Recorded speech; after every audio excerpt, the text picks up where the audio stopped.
Baik Cang, udah pada ganteng-ganteng nih habis soljum. Kita lanjutkan lagi ya. Kali ini kita membahas tourniquet ya. Tourniquet katanya penting untuk salah satu bagian pertolongan pertama pada perdarahan. Kata siapa? Kata Ogut lah barusan. Jadi tourniquet ya. Ya itu sebetulnya bebat ya, bebat. Mau bikin sendiri boleh, ada yang alat yang udah ada terus bisa dipakai berulang boleh ya, bisa dipakai tinggal dicuci gitu. Silakan, ada yang ditaruh di kantong pouch, ada yang dilibet-libet doang, ada yang dikantongin. Monggo silakan. Ini kalau yang udah ada alat, pakai kain biasa bisa, nanti saya tunjukin nih. Jadi seumpama perlu diketahui bagian dari pembuluh darah atau pompa aliran darah ya, sirkulasi yang paling utama dan paling besar itu jantung paling utama, kemudian yang paling besar pembuluh darah yang paling dekat jantung ya, yang keluar dari jantung, aorta, kemudian diteruskan ke pembuluh darah besar lain yang lebih kecil, lalu pembuluh darah yang kecil-kecil ya sampai ke ujung-ujung tubuh kita. Sehingga kalau di ujung tubuh kita itu tersayat, pembuluh darahnya kecil, sudah tidak terlihat, yang kita lihat perdarahannya saja ya. Yang berbahaya itu kalau terjadi cedera pembuluh darah yang besar yang dekat jantung ya. Misalkan di sini, ini kalau belum tahu namanya ya, ini namanya ekstremitas atas ya. Ini lengan atas, lengan bawah, ini tangan. Jadi segini ini namanya bukan tangan. Begitu juga bagian tubuh bawah kita ya, itu namanya tungkai. Paha itu tungkai atas, betis itu tungkai bawah, baru di bawah mata kaki itu kaki. Jadi yang dari selangkangan ke bawah itu bukan kaki namanya, seluruhnya bukan ya, itu tungkai. Kaki itu yang di bawah mata kaki. Nah, misalkan di paha kita itu ada pembuluh darah yang besar, arteri femoralis, begitu juga di lengan kita. Kalau itu kita terjadi suatu cedera, arteri ya, pembuluh darah yang membawa darah dari jantung ke jaringan tubuh, pembuluh darah besar, itu kira-kira dalam 4 menit kalau tidak dihentikan kita meninggal. Jadi kalau ada cedera pembuluh darah besar, wajib segera dihentikan. Nah, di review ini kita tidak bahas mana metode yang lebih baik ya. Metode penghentian perdarahan itu banyak, dari satu yang didiemin aja ya, kadang-kadang perdarahan didiemin aja, dia sudah bekerja, proses hemostasis atau penghentian perdarahan, sampai yang paling advance itu organnya diangkat, dipotong ya, kemudian pembuluh darahnya ditutup. Misalnya pada rahim ya, misalnya rahim ibu-ibu, perempuan, perdarahan tidak berhenti tuh, rahimnya diangkat gitu misalnya ya, itu yang sampai yang paling advance. Nah, jadi setiap metode ada kelebihan dan kekurangannya. Kita tidak membahas indikasi ya, mana yang paling tepat untuk menggunakan ini, tapi taruhlah Anda menjumpai situasi yang menggunakan tourniquet itu adalah indikasi yang cukup tepat, atau itu yang tersedia ya. Nah, ini kita bahas itu, cara menggunakannya saja. Di tourniquet produknya terserah, pilih yang mana aja, buka.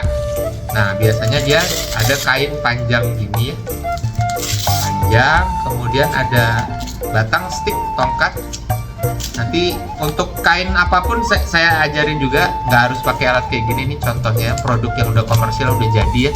Keuntungannya ini bisa dipakai berulang-ulang, nanti udah selesai kita cuci, bawa lagi, kita cuci, bawa. Jadi always ready ya. Sedangkan kalau kita bikin sendiri, tourniquet belum tentu ada gitu ya. Batang sticknya belum tentu ada, kita cari ranting pohon patah gitu-gitu, jadi belum tentu tersedia. Jadi kalau kita bawa ini kemana-mana selalu always ready ya, you're good to go. Nah, ini saya beri contoh umpama ya, nih pakai kaki saya aja. Nah, ini umpama cederanya di sini ya, tapi saya contohin di betis lah. Betisnya misalkan nih paha saya ada pembuluh darah besar, arteri femoralis, cedera, tersayat, kecelakaan, darah muncrat, cerot. Nah,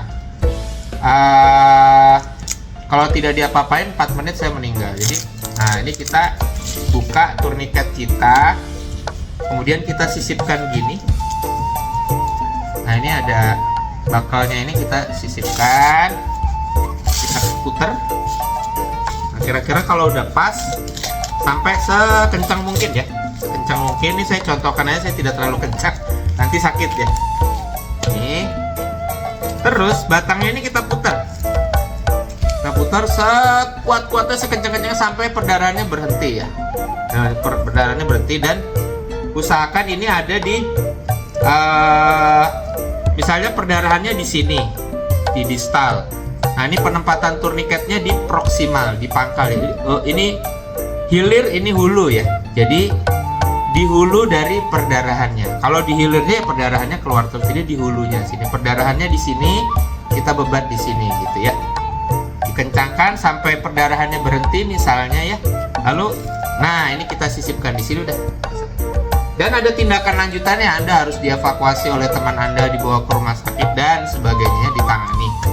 Nih, jadi cukup mudah, gitu ya. Ini tidak membahas indikasi apakah berhasil suatu situasi pakai ini, beda-beda ya. Ada yang berhasil, ada yang gagal, bisa ya.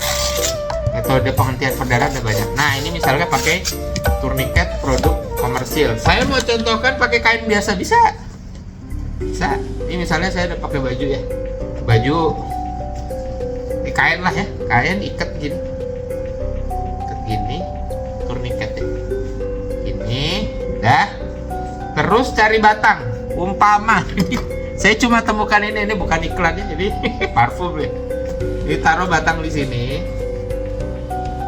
stick apapun yang kuat, yang kalau dikencangkan diputir nggak patah. Terus diikat lagi.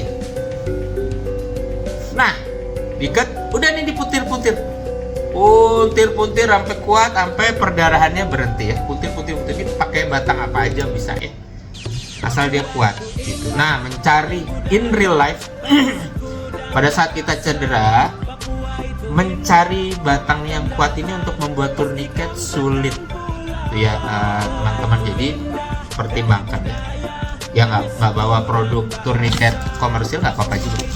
Yang penting kira-kira kita tahu prinsipnya. Ini kencangkan terus gini udah bisa. Nah, yang sulit lagi adalah kalau bukan produk komersil kita nggak bisa nyangkutin ya. Jadi ini kita pegang terus gini. Kita pegang terus. Kalau yang produk komersil ini dia ada sangkutannya di sini. Dia ada sangkutannya. Oke, baik. Kira-kira itu aja ya, sekian. Ya, metode lain untuk darurat di lapangan banyak ya. Ada yang obat tabur ya, diberikan citosan boleh. Ada juga yang langsung pakai jari ya, finger approach, dimasukkan jarinya ke dalam otot itu, ketemu pembuluh darahnya, disumpel. Nah, itu kalau bisa ya bagus. Kalau mampu seperti itu silakan. Ada juga yang hemostatik citosannya disemprotkan pakai semprit ya, squid, ke dalam lukanya itu sampai perdarahannya berhenti. Monggo, cuma ini kita membahas bagaimana sih caranya menggunakan turniket. Baik, sekian, mudah-mudahan bermanfaat ya.